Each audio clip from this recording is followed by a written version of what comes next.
So Sawyer was born with a rare genetic syndrome called Charge syndrome. We did not know anything prior to her being born. I had a completely normal pregnancy. And then she was born, and the day she was born, she was taken to Nationwide Children's, and she ended up spending 11 months in the NICU there. And while she was there, she ended up having to get, she had multiple surgeries. She ended up coming home with a trach and a G-tube. And she, not only because of being in a hospital bed for the first almost year of her life, but also because of her syndrome, she was very delayed with everything, every milestone. When she came home for the final time after her PICU stay as well, she was like 13 months old. Wasn't sitting up on her own, wasn't crawling, obviously wasn't walking. She couldn't do any of those things.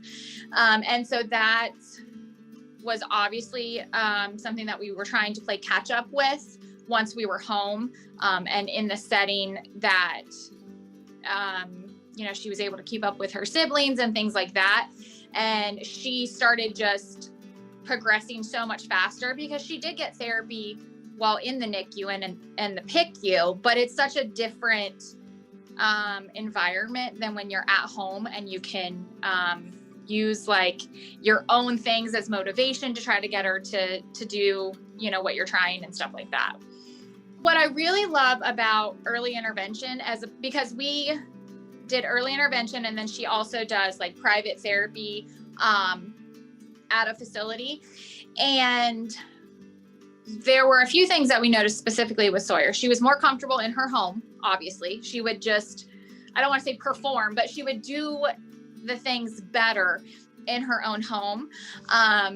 Plus her siblings got to take a part of that as well. And so they would be excited and they would be like, I want to try to do whatever it is, the activity they were doing. And so it motivated Sawyer to want to do it as well. Plus the therapists don't just come in and do their set things.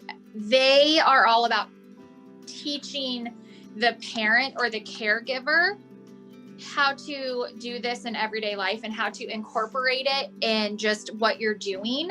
And so it doesn't feel like, oh, I need to sit here and do 30 minutes of occupational therapy with Sawyer.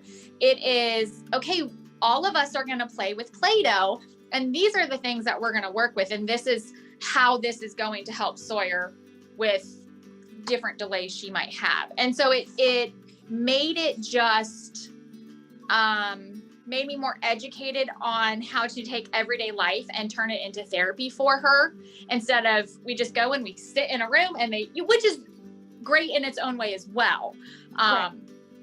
But it really helped. And I mean, like my older girls, they would get excited when like Sawyer would touch Play-Doh for the first time because that was a big deal. Or when she, started sitting up or crawling or any of those milestones, we all knew that was a big deal because that's awesome. Intervention had taught us like, these are the things we're working towards. And it was like a family thing, not just a therapist and Sawyer.